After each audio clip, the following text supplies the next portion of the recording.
Le diable au corps de Raymond Radiguet, partie 3. Il était déjà 11 heures.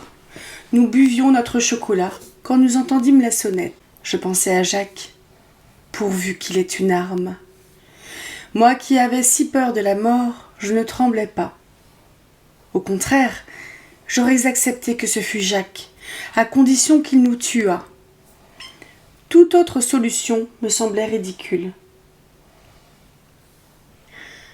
Envisager la mort avec calme ne compte que si nous l'envisageons seuls.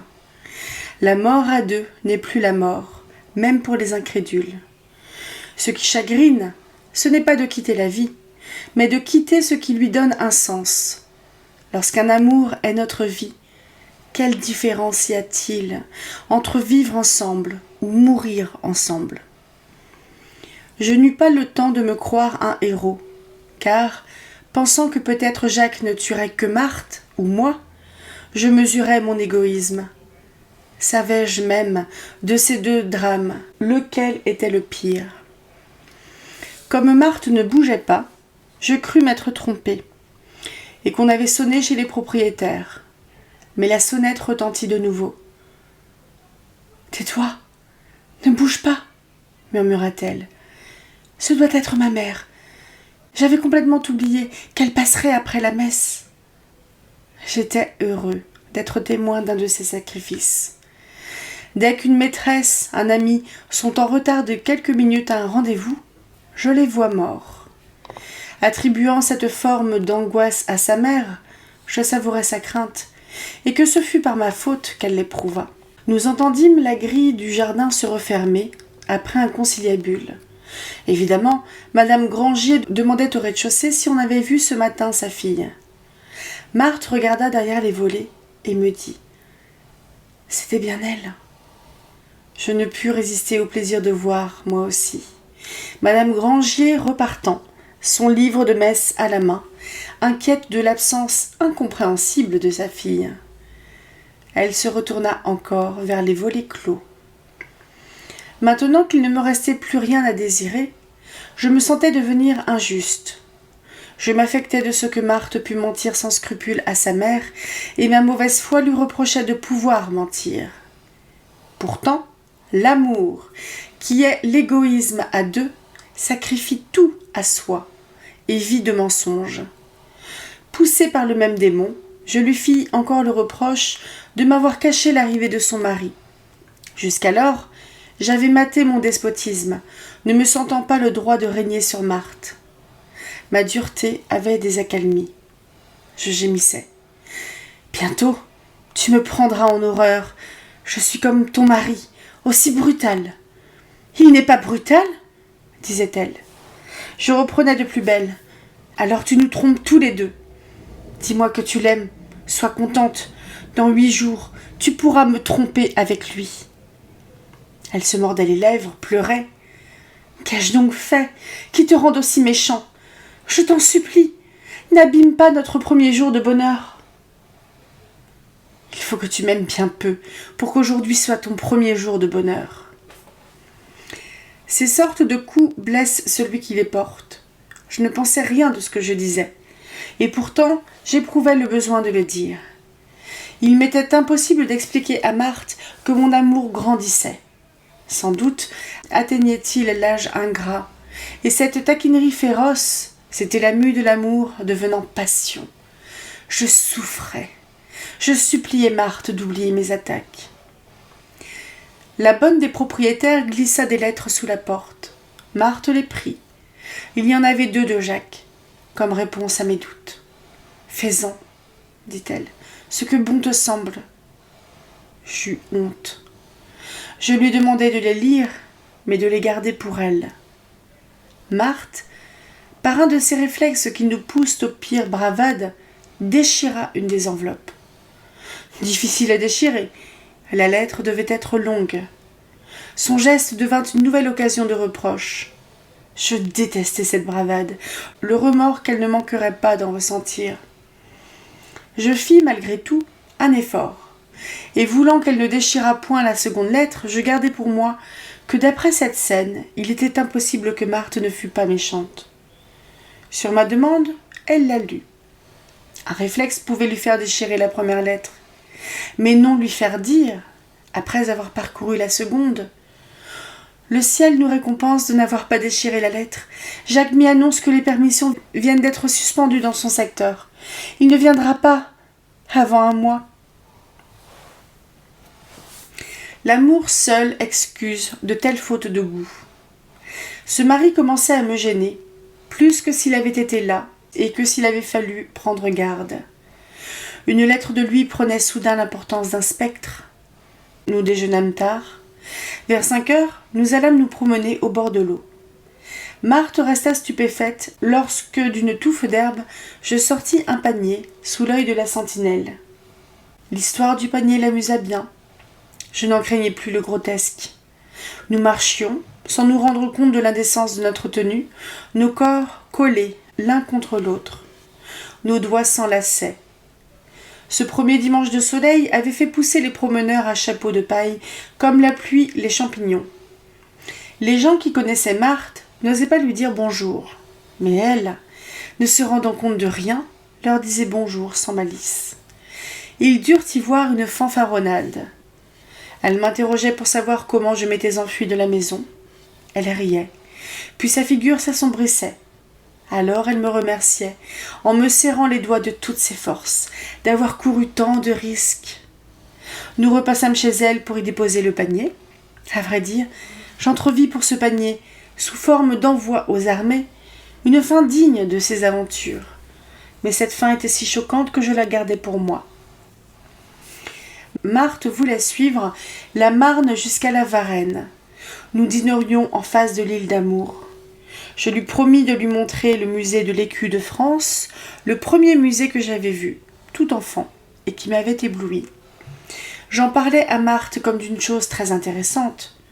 Mais quand nous constatâmes que ce musée était une farce, je ne voulus pas admettre que je m'étais trompée à ce point. Les ciseaux de Fulbert, tout, j'avais tout cru. Je prétendis avoir fait à Marthe une plaisanterie innocente. Elle ne comprenait pas, car il était peu dans mes habitudes de plaisanter. À vrai dire, cette déconvenue me rendait mélancolique. Je me disais, peut-être, moi, qui aujourd'hui crois tellement à l'amour de Marthe, y verrais-je un attrape-nigaud, comme le musée de l'Écu de France.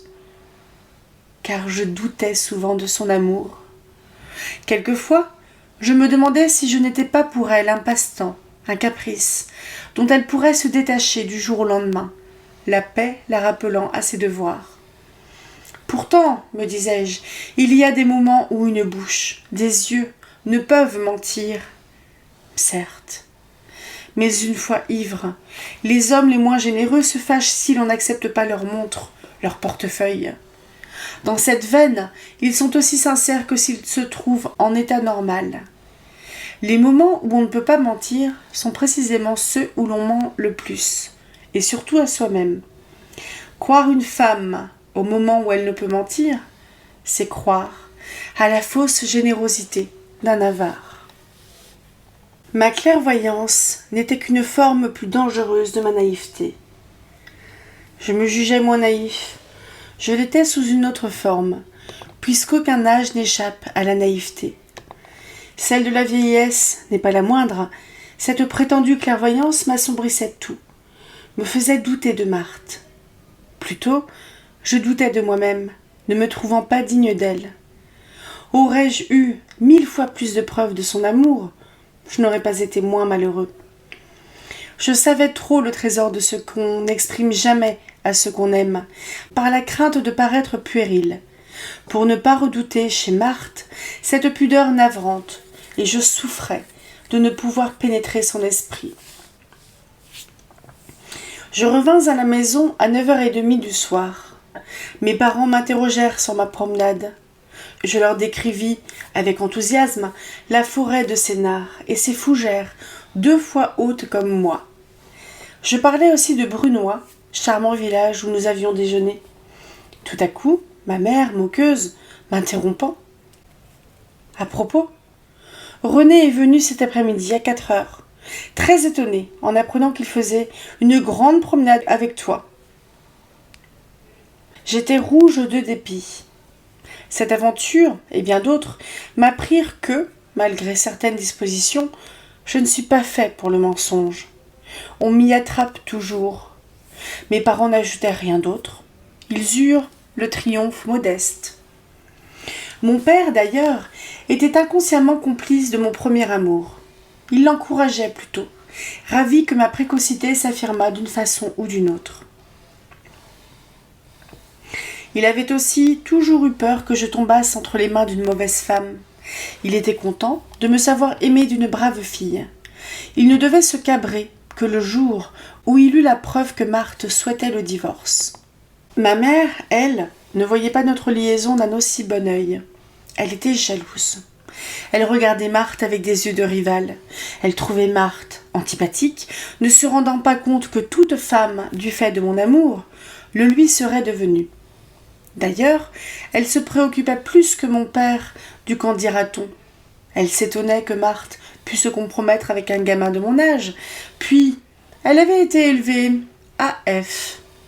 Dans toutes ces petites villes de banlieue, du moment qu'elle s'éloigne de la banlieue ouvrière, sévissent les mêmes passions, la même soif de racontard qu'en province.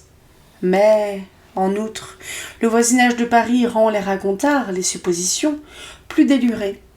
Chacun y doit tenir son rang. C'est ainsi que pour avoir une maîtresse, dont le mari était soldat, je vis peu à peu, et sur l'injonction de leurs parents, s'éloigner mes camarades. Ils disparurent par ordre hiérarchique, depuis le fils de notaire jusqu'à celui de notre jardinier. Ma mère était atteinte par ces mesures qui me semblaient un hommage. Elle me voyait perdue par une folle. Elle reprochait certainement à mon père de me l'avoir fait connaître et de fermer les yeux, mais, estimant que c'était à mon père d'agir, et mon père se taisant, elle gardait le silence. Je passais toutes mes nuits chez Marthe. J'y arrivais à 10h30, j'en repartais le matin à 5 ou 6. Je ne sautais plus par-dessus les murs. Je me contentais d'ouvrir la porte avec ma clé. Mais cette franchise exigeait quelques soins. Pour que la cloche ne donnât pas l'éveil, j'enveloppais le soir son battant avec de l'ouate. Je l'ôtais le lendemain en rentrant. À la maison, personne ne se doutait de mes absences. Il n'en allait pas de même à J. Depuis quelque temps déjà, les propriétaires et le vieux ménage me voyaient d'un assez mauvais œil, répondant à peine à mes saluts. Le matin, à 5h, pour faire le moins de bruit possible, je descendais, mes souliers à la main. Je les remettais en bas. Un matin, je croisais dans l'escalier le garçon laitier. Il tenait ses boîtes de lait à la main. Je tenais, moi, mes souliers. Il me souhaitait le bonjour avec un sourire terrible.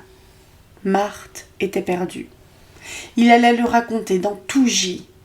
Ce qui me torturait encore le plus était mon ridicule. Je pouvais acheter le silence du garçon laitier, mais je m'en abstins, faute de savoir comment m'y prendre. L'après-midi, je n'osais rien en dire à Marthe. D'ailleurs, cet épisode était inutile pour que Marthe fût compromise. C'était depuis longtemps chose faite. La rumeur me l'attribua même comme maîtresse, bien avant la réalité. Nous ne nous étions rendus compte de rien. Nous allions bientôt voir clair. C'est ainsi qu'un jour je trouvai Marthe sans force. Le propriétaire venait de lui dire que depuis 4 jours, il guettait mon départ à l'aube, qu'il avait d'abord refusé de croire, mais il ne lui restait aucun doute. Le vieux ménage dont la chambre était sous celle de Marthe se plaignait du bruit que nous faisions, nuit et jour. Marthe était atterrée. Elle voulait partir. Il ne fut pas question d'apporter un peu de prudence dans nos rendez-vous. Nous nous en sentions incapables. Le pli était pris. Alors, Marthe commença de comprendre bien des choses qui l'avaient surprise. La seule amie qu'elle chérit vraiment, une jeune fille suédoise, ne répondait pas à ses lettres. J'appris que le correspondant de cette jeune fille, nous ayant un jour aperçu dans le train, enlacés, il lui avait conseillé de ne pas revoir Marthe. Je fis promettre à Marthe que s'il éclatait un drame, où que ce fût, soit chez ses parents, soit avec son mari, elle montrerait de la fermeté. les menaces du propriétaire, quelques rumeurs me donnaient tout lieu de craindre et d'espérer à la fois une explication entre Marthe et Jacques. Marthe m'avait supplié de venir la voir souvent, pendant la permission de Jacques, à qui elle avait déjà parlé de moi. Je refusais, redoutant de mal jouer mon rôle et de voir Marthe avec un homme empressé auprès d'elle. La permission devait être de 11 jours. Peut-être tricherait-il et trouverait-il le moyen de rester 2 jours de plus. Je fis jurer à Marthe de m'écrire chaque jour. J'attendis 3 jours avant de me rendre à la poste restante, pour être sûre de trouver une lettre. Il y en avait déjà 4. Je ne pus les prendre. Il me manquait un des papiers d'identité nécessaires. J'étais d'autant moins à l'aise que j'avais falsifié mon bulletin de naissance, l'usage de la poste restante n'étant permis qu'à partir de 18 ans. J'insistais, au guichet, avec l'envie de jeter du poivre dans les yeux de la demoiselle des postes, de m'emparer des lettres qu'elle tenait et ne me donnerait pas. Enfin, comme j'étais connue à la poste, j'obtins, faute de mieux, qu'on les envoyât le lendemain chez mes parents. Décidément, j'avais encore fort à faire pour devenir un homme. En ouvrant la première lettre de Marthe, je me demandais comment elle exécuterait ce tour de force. Écrire une lettre d'amour. J'oubliais qu'aucun genre épistolaire n'est moins difficile. Il n'y est besoin que d'amour. Je trouvais les lettres de Marthe admirables et dignes des plus belles que j'avais lues. Pourtant, Marthe me disait des choses bien ordinaires et son supplice de vivre loin de moi. Il m'étonnait que ma jalousie ne fût pas plus mordante. Je commençais à considérer Jacques comme le mari. Peu à peu, j'oubliais sa jeunesse. Je voyais en lui un barbon. Je n'écrivais pas à Marthe. Il y avait tout de même trop de risques. Au fond, je me trouvais plutôt heureux d'être tenu à ne pas lui écrire, éprouvant, comme devant toute nouveauté, la crainte vague de n'être pas capable, et que mes lettres la choquassent ou lui parussent naïves. Ma négligence fit qu'au bout de 2 jours, ayant laissé traîner sur ma table de travail une lettre de Marthe, elle disparut. Le lendemain, elle reparut sur la table. La découverte de cette lettre dérangeait mes plans. J'avais profité de la permission de Jacques, de mes longues heures de présence pour faire croire chez moi que je me détachais de Marthe. Car si je m'étais d'abord montré fanfaron pour que mes parents apprissent que j'avais une maîtresse, je commençais à souhaiter qu'ils eussent moins de preuves. Et voici que mon père apprenait la véritable cause de ma sagesse. Je profitais de ces loisirs pour de nouveau me rendre à l'académie de dessin, car depuis longtemps je dessinais mes nus, d'après Marthe. Je ne sais pas si mon père le devinait, du moins s'étonnait-il malicieusement, et d'une manière qui me faisait rougir, de la monotonie des modèles. Je retournai donc à la grande chaumière, travaillai beaucoup, afin de réunir une provision d'études pour le reste de l'année, provision que je renouvellerai à la prochaine visite du mari. Je vis aussi René, renvoyé de Henri IV. Il allait à Louis le Grand. Je l'y cherchais tous les soirs, après la grande chaumière. Nous nous fréquentions en cachette, car depuis son renvoi de Henri IV et surtout depuis Marthe, ses parents, qui naguère me considéraient comme un bon exemple, lui avaient défendu ma compagnie. René, pour qui l'amour, dans l'amour, semblait un bagage encombrant, me plaisantait sur ma passion pour Marthe. Ne pouvant supporter ses pointes, je lui dis lâchement que je n'avais pas de véritable amour. Son admiration pour moi, qui, ces derniers temps, avait faibli, s'en accrut, séance tenante. Je commençai à m'endormir sur l'amour de Marthe.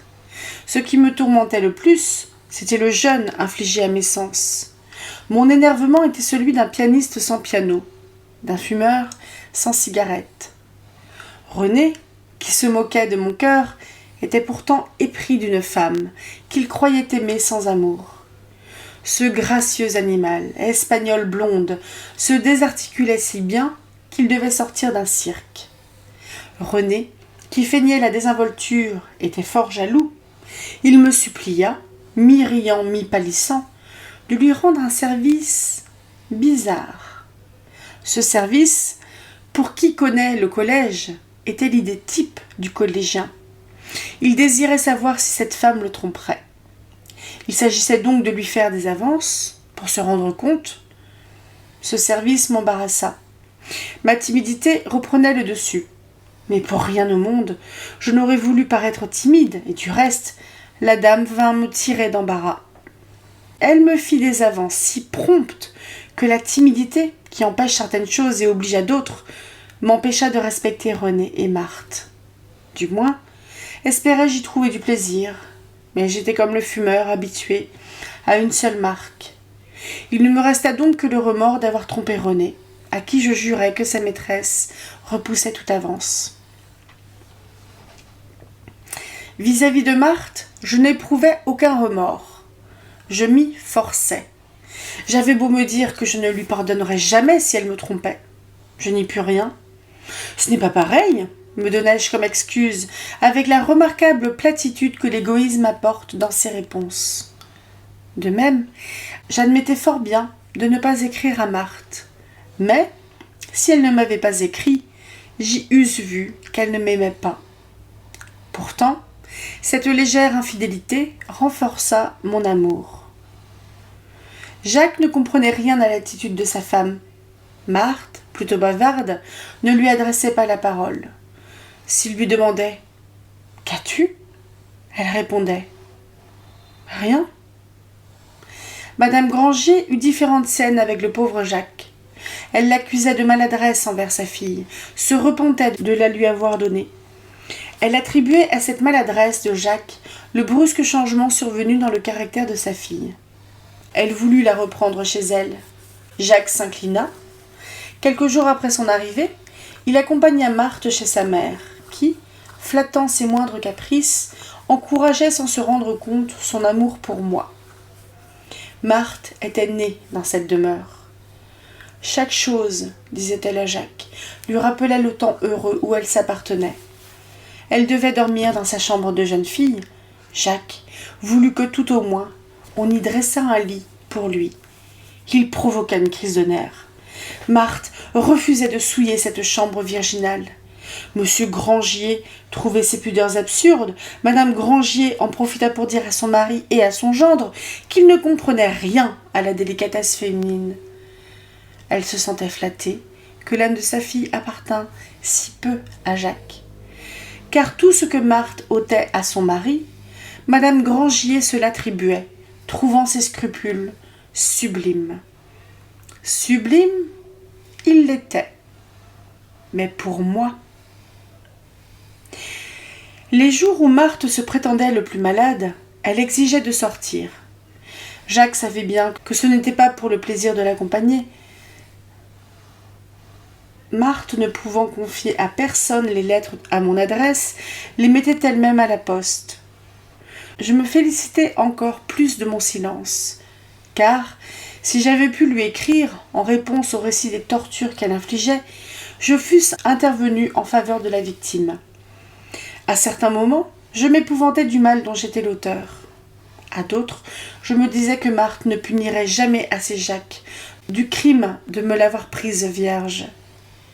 Mais comme rien ne nous rend moins sentimental que la passion, j'étais, somme toute, ravie de ne pouvoir écrire, et qu'ainsi, Marthe continua de désespérer Jacques. Il repartit, sans courage. Tous mirent cette crise sur le compte de la solitude énervante dans laquelle vivait Marthe, car ses parents et son mari étaient les seuls à ignorer notre liaison, les propriétaires n'osant rien apprendre à Jacques par respect pour l'uniforme. Madame Grangier se félicitait déjà de retrouver sa fille et qu'elle vécût comme avant son mariage. Aussi, les Grangier n'en revinrent-ils pas lorsque Marthe, le lendemain du départ de Jacques, annonça qu'elle retournait à J. Je l'y revis, le jour même. D'abord, je la grondais mollement d'avoir été si méchante. Mais quand je lus la première lettre de Jacques, je fus pris de panique. Il disait combien, s'il n'y avait plus l'amour de Marthe, il lui serait facile de se faire tuer. Je ne démêlais pas le chantage. Je me vis responsable d'une mort, oubliant que je l'avais souhaitée. Je devins encore plus incompréhensible et plus injuste. De quel côté que nous nous tournions, s'ouvrait une blessure. Marthe avait beau me répéter qu'il était moins inhumain de ne plus flatter l'espoir de Jacques, c'est moi qui l'obligeais de répondre avec douceur. C'est moi qui dictais à sa femme les seules lettres tendres qu'il en ait jamais reçues. Elle les écrivait en se cabrant, en pleurant, mais je la menaçais de ne jamais revenir si elle n'obéissait pas. Que Jacques me dût ses seules joies atténuait mes remords. Je vis combien son désir de suicide était superficiel à l'espoir qui débordait de ses lettres en réponse aux nôtres. J'admirais mon attitude vis-à-vis du pauvre Jacques, alors que j'agissais par égoïsme et par crainte d'avoir un crime sur la conscience. Une période heureuse succéda au drame. Hélas, un sentiment de provisoire subsistait. Il tenait à mon âge et à ma nature veule. Je n'avais de volonté pour rien, ni pour fuir Marthe qui peut-être m'oublierait et retournerait au devoir, ni pour pousser Jacques dans la mort. Notre union était donc à la merci de la paix, du retour définitif des troupes. Qu'il chasse sa femme, elle me resterait. Qu'il la garde, je me sentais incapable de la lui reprendre de force. Notre bonheur était un château de sable. Mais ici, la marée n'étant pas à heure fixe, j'espérais qu'elle monterait le plus tard possible. Maintenant, c'est Jacques, charmé, qui défendait Marthe contre sa mère, mécontente du retour à J. Ce retour, l'aigreur aidant, avait du reste éveillé chez madame Grangier quelques soupçons. Autre chose lui paraissait suspect. Marthe refusait d'avoir des domestiques, au grand scandale de sa famille et encore plus de sa belle famille. Mais que pouvaient parents et beaux-parents contre Jacques, devenu notre allié, grâce aux raisons que je lui donnais par l'intermédiaire de Marthe. C'est alors que J ouvrit le feu sur elle. Les propriétaires affectaient de ne plus lui parler. Personne ne la saluait. Seuls les fournisseurs étaient professionnellement tenus à moins de morgue. Aussi, Marthe, sentant quelquefois le besoin d'échanger des paroles, s'attardait dans les boutiques. Lorsque j'étais avec elle, si elle s'absentait pour acheter du lait et des gâteaux, et qu'au bout de 5 minutes elle ne fut pas de retour, et l'imaginant sous un tramway, je courais à toutes jambes jusque chez la crémière ou le pâtissier. Je l'y trouvais, causant avec eux. Fou de m'être laissé prendre à mes angoisses nerveuses, aussitôt dehors, je m'emportais. Je l'accusais d'avoir des goûts vulgaires, de trouver un charme à la conversation des fournisseurs. Ceux-ci, dont j'interrompais les propos, me détestaient. L'étiquette des cours est assez simple, comme tout ce qui est noble, mais rien n'égale en énigme le protocole des petites gens. Leur folie des préséances se fonde d'abord sur l'âge. Rien ne les choquerait plus que la révérence d'une vieille duchesse à quelque jeune prince. On devine la haine du pâtissier, de la crémière, à voir un gamin interrompre leur rapport familier avec Marthe. Ils lui eussent à elle trouvé 1000 excuses à cause de ces conversations. Les propriétaires avaient un fils de 22 ans. Il vint en permission. Marthe l'invita à prendre le thé. Le soir, nous entendîmes des éclats de voix. On lui défendait de revoir la locataire.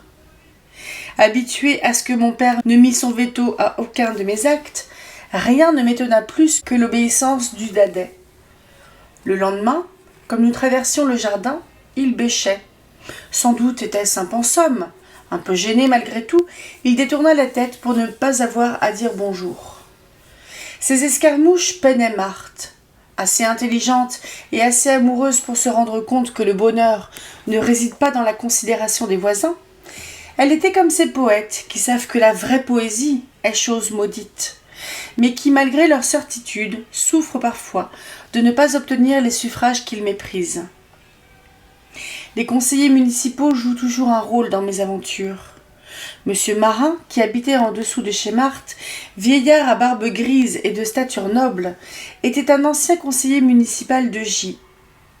Retiré dès avant la guerre, il aimait servir la patrie lorsque l'occasion se présentait à portée de sa main. Se contentant de désapprouver la politique communale, il vivait avec sa femme, ne recevant et ne rendant de visite qu'aux approches de la nouvelle année. Depuis quelques jours, un remue-ménage se faisait au-dessous, d'autant plus distinct que nous entendions de notre chambre les moindres bruits du rez-de-chaussée. Des trotteurs vinrent. La bonne, aidée par celle du propriétaire, astiquait l'argenterie dans le jardin, ôtait le verre de gris des suspensions de cuivre. Nous sûmes par la crémière qu'un raout surprise se préparait chez les Marins, sous un mystérieux prétexte. Madame Marin était allée inviter le maire et le supplier de lui accorder 8 litres de lait. Autoriserait-il aussi la marchande à faire de la crème ? Les permis accordés, le jour venu, un vendredi, une quinzaine de notables parurent à l'heure dite avec leurs femmes, chacune fondatrice d'une société d'allaitement maternel ou de secours aux blessés, dont elle était présidente, et les autres sociétaires. La maîtresse de cette maison, pour faire genre, recevait devant la porte. Elle avait profité de l'attraction mystérieuse pour transformer son raout en pique-nique. Toutes ces dames prêchaient l'économie et inventaient des recettes. Aussi, leur douceur était-elle des gâteaux sans farine, des crèmes au lichen, etc. Chaque nouvelle arrivante disait à Madame Marin « Oh, ça ne paye pas de mine, mais je crois que ce sera bon tout de même. » Monsieur Marin, lui, profitait de ce raout pour préparer sa rentrée politique. Or, la surprise, c'était Marthe et moi. La charitable indiscrétion d'un de mes camarades de chemin de fer, le fils d'un des notables, me l'apprit. Jugez de ma stupeur quand je sus que la distraction des Marins était de se tenir sous notre chambre vers la fin de l'après-midi et de surprendre nos caresses. Sans doute y avait-il pris goût et voulait-il publier leur plaisir. Bien entendu, les Marins, gens respectables, mettaient ce dévergondage sur le compte de la morale. Ils voulaient faire partager leur révolte par tout ce que la commune comptait de gens, comme il faut. Les invités étaient en place. Madame Marin me savait chez Marthe et avait dressé la table sous sa chambre. Elle piaffait. Elle eût voulu la canne du régisseur pour annoncer le spectacle. Grâce à l'indiscrétion du jeune homme, qui trahissait pour mystifier sa famille, et par solidarité d'âge, nous gardâmes le silence. Je n'avais pas osé dire à Marthe le motif du pique-nique. Je pensais au visage décomposé de Madame Marin, les yeux sur les aiguilles de l'horloge, et à l'impatience de ses hôtes. Enfin, vers 7 heures, les couples se retirèrent bredouilles, traitant tout bas les marins d'imposteurs, et le pauvre monsieur Marin, âgé de 70 ans, d'arriviste. Ce futur conseiller vous promettait monts et merveilles, et n'attendait même pas d'être élu pour manquer à ses promesses. En ce qui concernait Madame Marin, ces dames virent dans le raout un moyen avantageux pour elles de se fournir du dessert. Le maire, en personnage, avait paru juste quelques minutes. Ces quelques minutes, et les 8 litres de lait firent chuchoter qu'il était du dernier bien avec la fille des marins, institutrice à l'école. Le mariage de mademoiselle Marin avait jadis fait scandale, paraissant peu digne d'une institutrice, car elle avait épousé un sergent de ville. Je poussai la malice jusqu'à leur faire entendre ce qu'ils eussent souhaité faire entendre aux autres. Marthe s'étonna de cette tardive ardeur. Ne pouvant plus y tenir et au risque de la chagriner, je lui dis quel était le but du raout.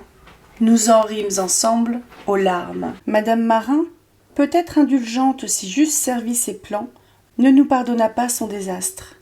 Il lui donna de la haine, mais elle ne pouvait l'assouvir, ne disposant plus de moyens et n'osant user de lettres anonymes. Nous étions au mois de mai. Je rencontrais moins Marthe chez elle et n'y couchais que si je pouvais inventer chez moi un mensonge pour y rester le matin. Je l'inventais 1 ou 2 fois la semaine. La perpétuelle réussite de mon mensonge me surprenait. En réalité, Mon père ne me croyait pas. Avec une folle indulgence, il fermait les yeux, à la seule condition que ni mes frères ni les domestiques ne l'apprissent. Il me suffisait donc de dire que je partais à 5 heures du matin, comme le jour de ma promenade à la forêt de Sénart. Mais ma mère ne préparait plus de panier. Mon père supportait tout, puis, sans transition, se cabrant, me reprochait ma paresse. Ces scènes se déchaînaient et se calmaient vite, comme les vagues. Rien n'absorbe plus que l'amour. On n'est pas paresseux, parce que, étant amoureux, on paresse. L'amour sent confusément que son seul dérivatif réel est le travail. Aussi le considère-t-il comme un rival, et il n'en supporte aucun. Mais l'amour est paresse bienfaisante, comme la molle pluie qui féconde. Si la jeunesse est niaise, c'est faute d'avoir été paresseuse. Ce qui infirme nos systèmes d'éducation, c'est qu'ils s'adressent aux médiocres, à cause du nombre. Pour un esprit en marche, la paresse n'existe pas. Je n'ai jamais plus appris que dans ces longues journées, qui, pour un témoin, eussent semblé vides, et où j'observais mon cœur novice, comme un parvenu observe ses gestes à table. Quand je ne couchais pas chez Marthe, c'est-à-dire presque tous les jours, nous nous promenions après dîner, le long de la Marne, jusqu'à 11 heures. Je détachais le canot de mon père, Marthe ramait. Moi, étendue, j'appuyais ma tête sur ses genoux. Je la gênais. Soudain, un coup de rame me cognant me rappelait que cette promenade ne durerait pas toute la vie. L'amour veut faire partager sa béatitude. Ainsi, une maîtresse de nature assez froide devient caressante, nous embrasse dans le cou, invente 1000 agaceries si nous sommes en train d'écrire une lettre. Je n'avais jamais tel désir d'embrasser Marthe que lorsqu'un travail la distrayait de moi. Jamais tant envie de toucher à ses cheveux, de la décoiffer, que quand elle se coiffait. Dans le canot, je me précipitais sur elle, la jonchant de baisers, pour qu'elle lâchât ses rames et que le canot dérivât, prisonnier des herbes, des nénuphars blancs et jaunes. Elle y reconnaissait les signes d'une passion incapable de se contenir, alors que me poussait surtout la manie de déranger, si forte. Puis, nous amarrions le canot derrière les hautes touffes. La crainte d'être visible ou de chavirer me rendait nos ébats 1000 fois plus voluptueux. Aussi ne me plaignais-je point de l'hostilité des propriétaires qui rendait ma présence chez Marthe très difficile. Ma prétendue idée fixe de la posséder, comme ne l'avait pu posséder Jacques, d'embrasser un coin de sa peau après lui avoir fait jurer que jamais d'autres lèvres que les miennes ne s'y étaient mises, n'était que du libertinage. Me l'avouai-je ? Tout amour comporte sa jeunesse, son âge mûr, sa vieillesse. Étais-je à ce dernier stade où déjà l'amour ne me satisfaisait plus sans certaines recherches ? Car si ma volupté s'appuyait sur l'habitude, elle s'avivait de ces 1000 riens, de ces légères corrections infligées à l'habitude. Ainsi, n'est-ce pas d'abord dans l'augmentation des doses, qui vite deviendrait mortelle, qu'un intoxiqué trouve l'extase, mais dans le rythme qu'il invente, soit en changeant ses heures, soit en usant de supercheries pour dérouter l'organisme. J'aimais tant cette rive gauche de la Marne que je fréquentais l'autre, si différente, afin de pouvoir contempler celle que j'aimais. La rive droite est moins molle, consacrée aux maraîchers, aux cultivateurs, alors que la mienne l'est aux oisifs. Nous attachions le canot à un arbre, allions nous étendre au milieu du blé. Le champ, sous la brise du soir, frissonnait. Notre égoïsme, dans sa cachette, oubliait le préjudice, sacrifiant le blé au confort de notre amour, comme nous y sacrifions Jacques. Un parfum de provisoire excitait mes sens. D'avoir goûté à des joies plus brutales, plus ressemblantes à celles qu'on éprouve sans amour avec la première venue, affadissait les autres. J'appréciais déjà le sommeil chaste, libre, le bien-être de se sentir seul dans un lit au drap frais. J'alléguais des raisons de prudence pour ne plus passer de nuit chez Marthe. Elle admirait ma force de caractère. Je redoutais aussi l'agacement que donne une certaine voix angélique des femmes qui s'éveillent et qui, comédiennes de race, semble chaque matin sortir de l'au-delà. Je me reprochais mes critiques, mes feintes, passant des journées à me demander si j'aimais Marthe plus ou moins que naguère. Mon amour sophistiquait tout. De même que je traduisais faussement les phrases de Marthe, croyant leur donner un sens plus profond, j'interprétais ses silences. Ai-je toujours eu tort ? Un certain choc qui ne se peut décrire, nous prévenant que nous avons touché juste. Mes jouissances, mes angoisses étaient plus fortes. Couché auprès d'elle, l'envie qui me prenait d'une seconde à l'autre d'être couché seul chez mes parents me faisait augurer l'insupportable d'une vie commune. D'autre part, je ne pouvais imaginer de vivre sans Marthe. Je commençais à connaître le châtiment de l'adultère. J'en voulais à Marthe d'avoir, avant notre amour, consenti à meubler la maison de Jacques à ma guise. Ces meubles me devinrent odieux, que je n'avais pas choisis pour mon plaisir, mais afin de déplaire à Jacques. Je m'en fatiguais, sans excuse. Je regrettais de n'avoir pas laissé Marthe les choisir seule. Sans doute m'eussent-ils d'abord déplu, mais quel charme ensuite de m'y habituer par amour pour elle. J'étais jaloux que le bénéfice de cette habitude revint à Jacques. Marthe me regardait avec de grands yeux naïfs lorsque je lui disais amèrement « J'espère que, quand nous vivrons ensemble, nous ne garderons pas ces meubles. » Elle respectait tout ce que je disais. Croyant que j'avais oublié que ces meubles venaient de moi, elle n'osait me le rappeler. Elle se lamentait intérieurement de ma mauvaise mémoire. Dans les premiers jours de juin, Marthe reçut une lettre de Jacques où, enfin, il ne l'entretenait pas que de son amour. Il était malade. On l'évacuait à l'hôpital de Bourges. Je ne me réjouissais pas de le savoir malade, mais qu'il eût quelque chose à dire me soulageait. Passant par J, le lendemain ou le surlendemain, il suppliait Marthe qu'elle guettât son train sur le quai de la gare. Marthe me montra cette lettre. Elle attendait un ordre. L'amour lui donnait une nature d'esclave. Aussi, en face d'une telle servitude préambulaire, avais-je du mal à ordonner ou défendre.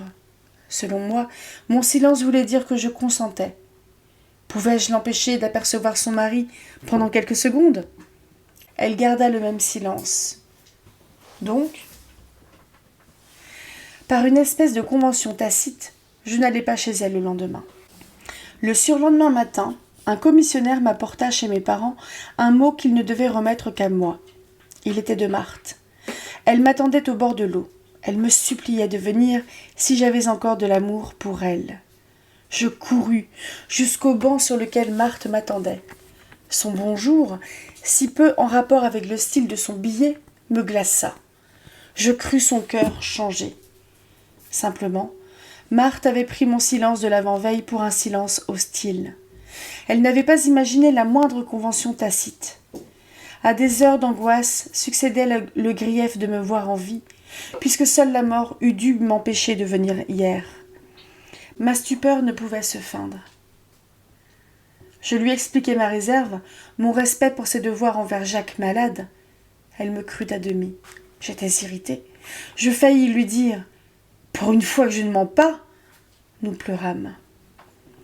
Mais ces confuses parties d'échecs sont interminables, épuisantes, si l'un des deux n'y met bon ordre. En somme, l'attitude de Marthe envers Jacques n'était pas flatteuse. Je l'embrassai, la berçai. Le silence, dis-je, ne nous réussit pas. Nous nous promîmes de ne rien nous celer de nos pensées secrètes, moi la plaignant un peu de croire que ces choses possibles. À J, Jacques avait cherché des yeux Marthe, puis le train passant devant leur maison, il avait vu les volets ouverts. Sa lettre la suppliait de le rassurer. Il lui demandait de venir à Bourges. « Il faut que tu partes, dis-je, de façon que cette simple phrase ne sentit pas le reproche. « J'irai, dit-elle, si tu m'accompagnes. » C'était pousser trop loin l'inconscience. Mais ce qu'exprimaient d'amour ces paroles, ces actes les plus choquants, me conduisaient vite de la colère à la gratitude. Je me cabrais, je me calmais, Je lui parlais doucement, émue par sa naïveté, je la traitais comme un enfant qui demande la lune. Je lui représentais combien il était immoral qu'elle se fît accompagner par moi. Que ma réponse ne fût pas orageuse, comme celle d'un amant outragé, sa portée s'en accrut. Pour la première fois, elle m'entendait prononcer le mot de morale. Ce mot vint à merveille, car, si peu méchante, elle devait bien connaître des crises de doute, comme moi, sur la moralité de notre amour. Sans ce mot, elle eût pu me croire amorale, étant fort bourgeoise, malgré sa révolte contre les excellents préjugés bourgeois. Mais au contraire, puisque pour la première fois je la mettais en garde, c'était une preuve que jusqu'alors je considérais que nous n'avions rien fait de mal. Marthe regrettait cette espèce de voyage de noces scabreux. Elle comprenait maintenant ce qu'il y avait d'impossible. « Du moins, dit-elle, permets-moi de ne pas y aller. » Ce mot de morale, prononcé à la légère, m'instituait son directeur de conscience. J'en usais, comme ces despotes qui se grisent d'un pouvoir nouveau. La puissance ne se montre que si l'on en use avec injustice. Je répondis donc que je ne voyais aucun crime à ce qu'elle n'allât pas à Bourges. Je lui trouvai des motifs qui la persuadèrent. Fatigue du voyage, proche convalescence de Jacques. Ces motifs l'innocentaient. Sinon aux yeux de Jacques, du moins, vis-à-vis de sa belle famille. À force d'orienter Marthe dans un sens qui me convenait, je la façonnais peu à peu à mon image. C'est de quoi je m'accusais, et de détruire sciemment notre bonheur. Qu'elle me ressemblât, et que ce fût mon œuvre, me ravissait et me fâchait. J'y voyais une raison de notre entente. J'y discernais aussi la cause de désastres futurs. En effet, je lui avais peu à peu communiqué mon incertitude qui, le jour des décisions, l'empêcherait d'en prendre aucune. Je la sentais, comme moi, les mains molles, espérant que la mère épargnerait le château de sable, tandis que les autres enfants s'empressent de bâtir plus loin. Il arrive que cette ressemblance morale déborde sur le physique. Regards, démarches. Plusieurs fois, des étrangers nous prirent pour frères et sœurs. C'est qu'il existe en nous des germes de ressemblance que développe l'amour. Un geste, une inflexion de voix, tôt ou tard, trahissent les amants les plus prudents. Il faut admettre que si le cœur a ses raisons, que la raison ne connaît pas, c'est que celle-ci est moins raisonnable que notre cœur. Sans doute, sommes-nous tous des narcisses, aimant et détestant leur image, mais à qui tout autre est indifférente. C'est cet instinct de ressemblance qui nous mène dans la vie, nous criant « Halte !» devant un paysage, une femme, un poème. Nous pouvons en admirer d'autres sans ressentir ce choc.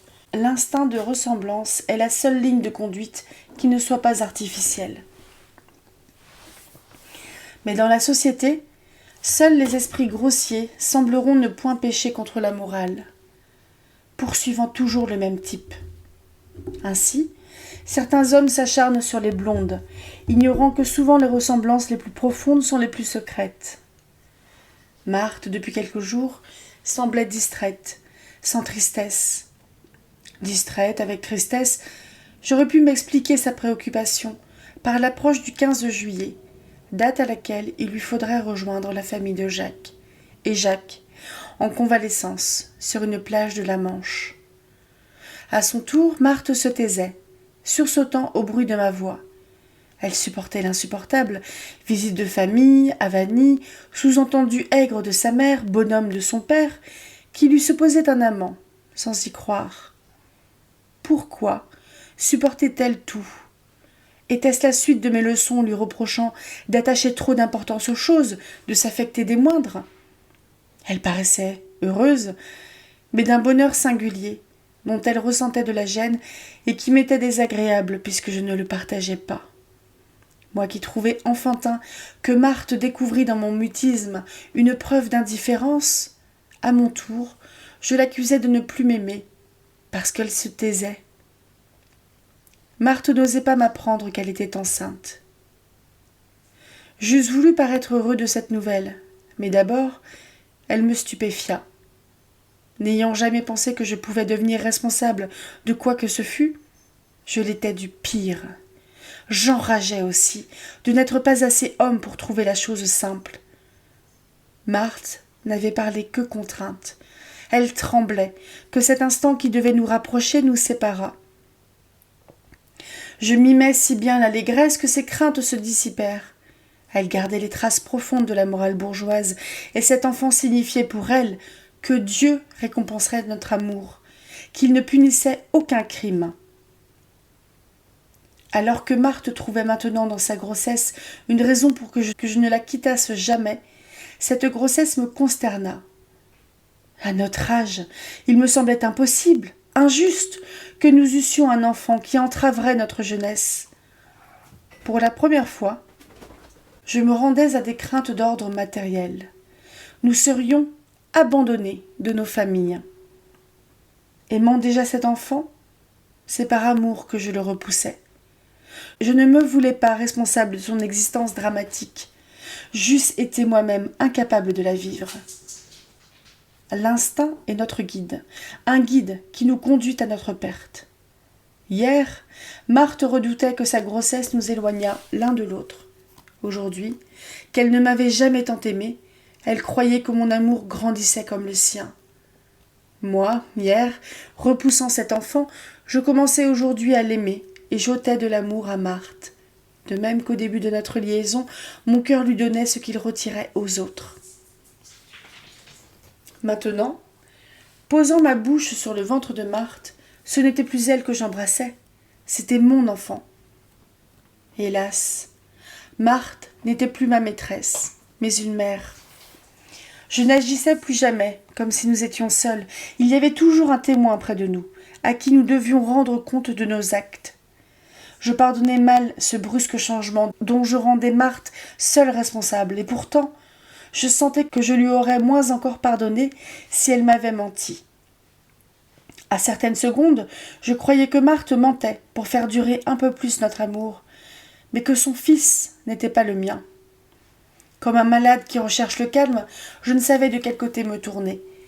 Je sentais ne plus aimer la même Marthe et que mon fils ne serait heureux qu'à la condition de se croire celui de Jacques. Certes, ce subterfuge me consternait. Il faudrait renoncer à Marthe. D'autre part, j'avais beau me trouver un homme, le fait actuel était trop grave pour que je me rengorgeasse, jusqu'à croire possible une aussi folle, je pensais, une aussi sage existence. Car enfin, Jacques reviendrait. Après cette période extraordinaire, il retrouverait, comme tant d'autres soldats trompés à cause des circonstances exceptionnelles, une épouse triste, docile, dont rien ne décèlerait l'inconduite. Mais cet enfant ne pouvait s'expliquer pour son mari que si elle supportait son contact aux vacances. Ma lâcheté l'en supplia. De toutes nos scènes, celle-ci ne fut ni la moins étrange, ni la moins pénible. Je m'étonnais du reste de rencontrer si peu de lutte. J'en eus l'explication plus tard. Marthe n'osait m'avouer une victoire de Jacques à sa dernière permission et comptait, feignant de m'obéir, se refuser au contraire à lui, à Granville, sous prétexte des malaises de son état. Tout cet échafaudage se compliquait de dates dont la fausse coïncidence, lors de l'accouchement, ne laisserait de doute à personne.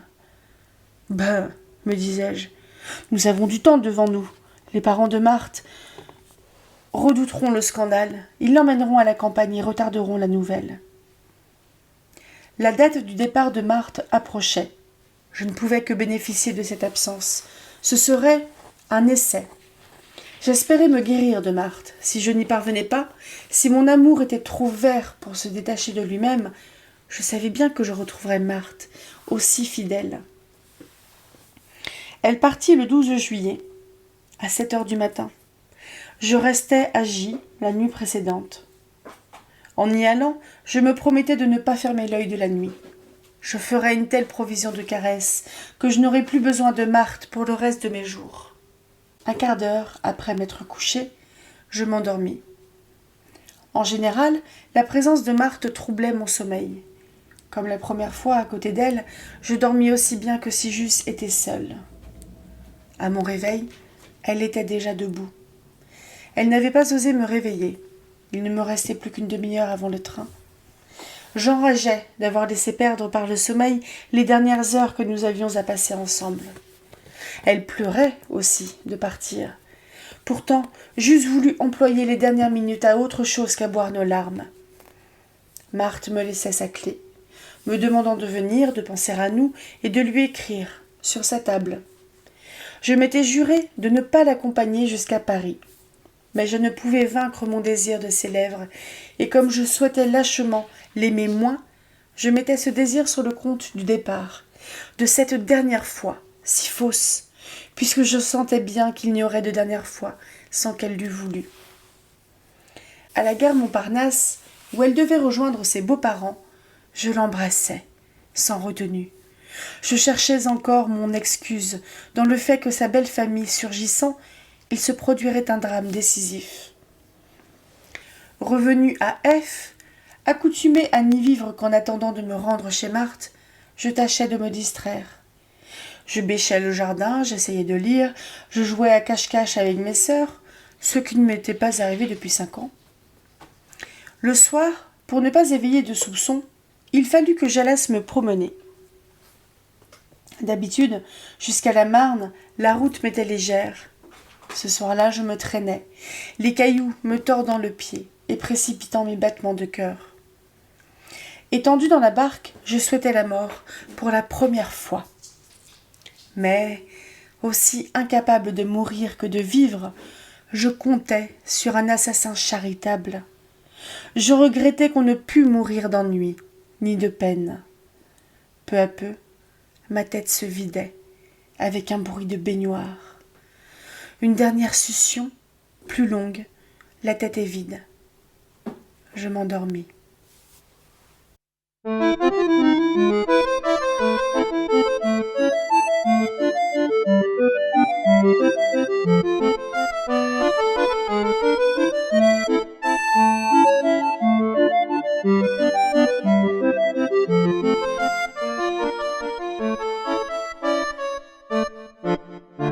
Bonjour et bienvenue dans ce, je crois, 3e vlog lecture sur Le Diable au corps de Raymond Radiguet. Je trouve que c'est parfaitement logique parce qu'on se doute que on est quand même dans une société qui est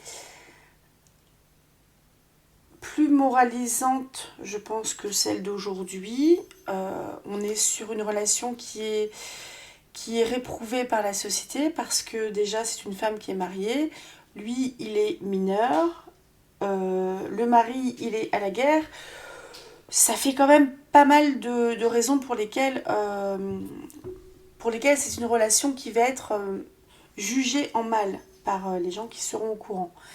Et comme ils sont très amoureux et qu'ils ne font pas spécialement attention, évidemment, ça commence à se savoir. Alors, l'histoire des bourgeois, là, les propriétaires, il me semble, qui invitent d'autres gens de la ville pour les entendre pendant leurs ébats. Je sais pas, il y a peut-être d'autres loisirs à faire, non? Enfin, je sais pas. C'est hyper dégueulasse. J'aurais certainement agi autrement, mais je vis 100 ans plus tard. Et je pense que je suis pas du même milieu social non plus. Parce que là, on est vraiment... et ça, c'est lui qui le dit, c'est le narrateur qui le dit. Vous avez vu, il y a des petits kikis derrière.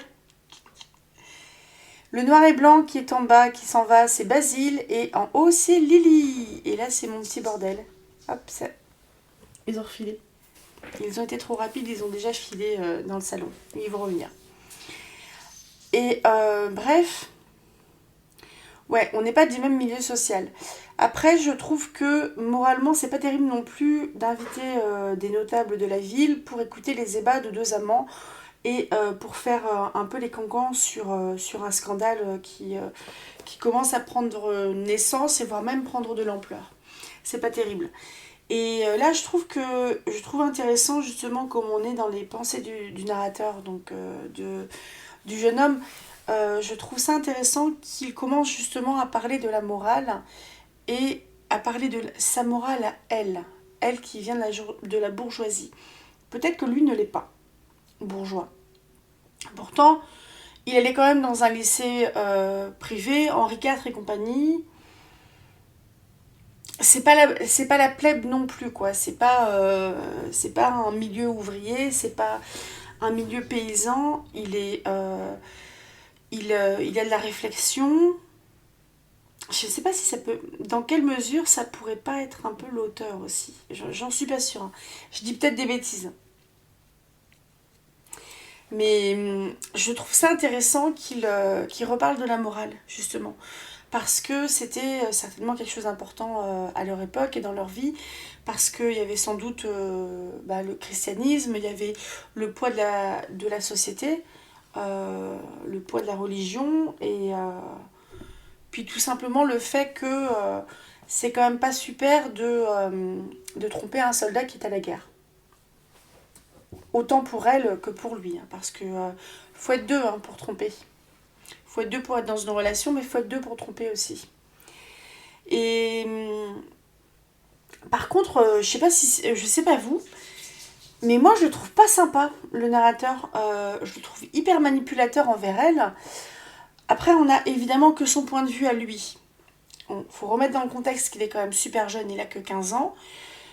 Sans doute que les jeunes de 15 ans en 1924, ils n'étaient pas comme ceux de nos jours, parce qu'il y a à peu près 100 ans qui se sont écoulés. J'ai l'impression qu'il y a un petit peu une espèce de course à perdre la virginité, ce qu'on peut trouver aussi dans certaines œuvres de nos jours. J'ai l'impression qu'il y a un peu ça chez les ados des fois. Pas forcément tout le temps. Pas forcément tout le temps, mais j'ai l'impression que c'est quelque chose qui est encore court. Une espèce de course à moi je l'ai fait plus tôt. Euh, Enfin, après, c'est les histoires de groupes, d'influence, etc. Et, de réputation, de qui c'est qui est le plus grand, qui c'est qui est le plus adulte, etc. Qui c'est qui a eu des expériences adultes le plus tôt. Et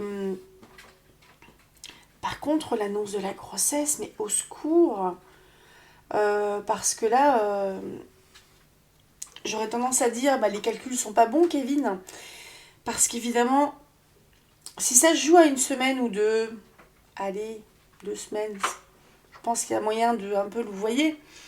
Mais déjà, un mois, les gens sont pas cons, et un petit préma de un mois, il fera pas le poids d'un enfant qui naît à terme.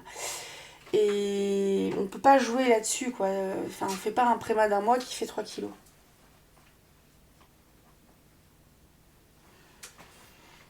Et bref, ça va vraiment leur péter à la gueule, ça j'en suis convaincue. Et j'ai un peu peur, mais surtout pour elle, parce que moi j'ai l'impression que lui, il va avoir moins le poids de cette société sur ses épaules.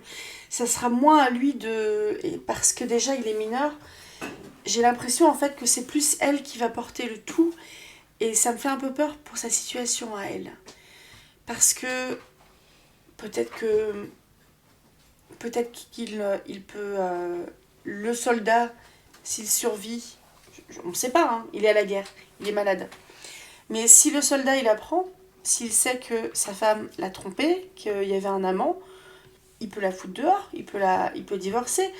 Et légalement, je sais pas si légalement tromper son mari ou sa femme c'était illégal, mais après dans le cadre d'un mariage, c'est pas terrible. Je crois que ça peut très fortement alimenter un divorce, et que la personne qui est victime en fait de la tromperie s'en sorte beaucoup plus facilement sur le plan financier, etc. Parce que l'autre il a tort. Je grossis le trait, hein, parce que je ne sais pas comment ça marche. Et je ne sais pas comment ça marchait à l'époque. Mais en supposant que le mec, il divorce parce qu'il a prouvé elle le trompait, que le gamin dont elle est enceinte, c'est pas le sien, donc elle a plus de mari, elle est dehors, elle a sans doute pas de revenus parce que c'est sa faute si le divorce a eu lieu. C'est un peu la honte sur elle, sur sa famille. Peut-être que sa famille peut choisir de ne pas la soutenir. C'est un peu la merde, hein. Donc là, est-ce que La solution, c'est d'aller mettre cette jeune femme enceinte ou déjà maman au vert à Trifouille-les-Oies chez une tante, chez une vieille tante lointaine. Ça fait peur. Parce que déjà, je pense que dans des situations un peu de ce genre, on va mettre la minorité de l'amant de côté.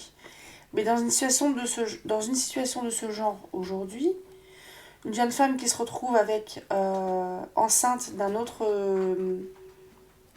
que son mari, elle se retrouve quand même aussi dans la merde. Là, faut pas se leurrer. Bon, après, évidemment, de nos jours, je pense que les conséquences vont être moins importantes. Et puis les femmes, elles travaillent, elles sont indépendantes, elles sont capables financièrement d'être indépendantes, etc. Mais il y a le côté maman solo, compagnie. Enfin, je pense que c'est vraiment quelque chose qui peut bousiller une vie, hein, tout simplement. Et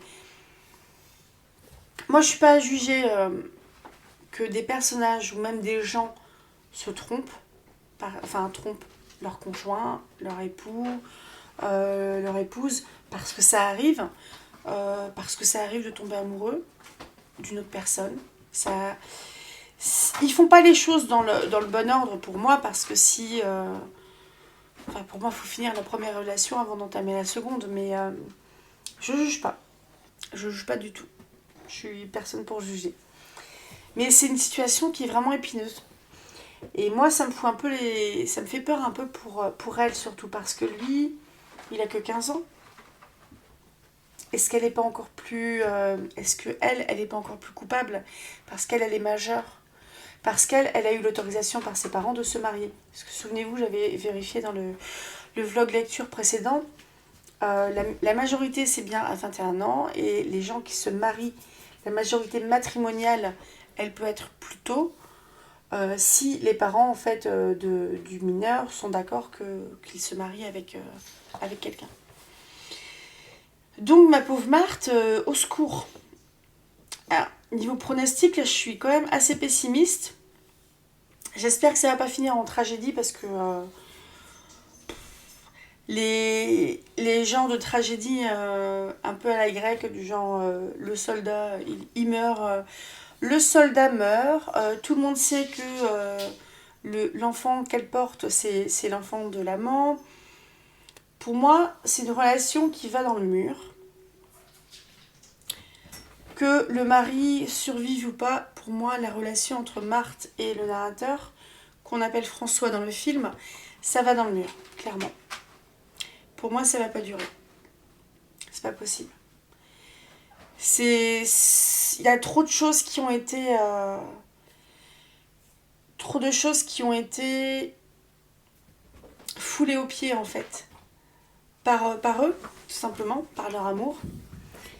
Donc je suis très pessimiste sur leur avenir. Je pense qu'ils vont chacun finir seul de son côté.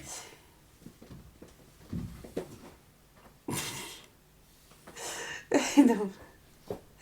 Non, je les regarde en fait parce que je me vois en vidéo sur le QuickTime vidéo dans mon écran. Donc je les vois faire un peu les fous, ça me fait marrer. Bref, je suis pessimiste. J'espère que ça va pas finir par un petit suicide, parce que c'est pas très fun le suicide. Le suicide de culpabilité, encore moins. Moi, je repense à des trucs du genre les Virgin Suicide, justement.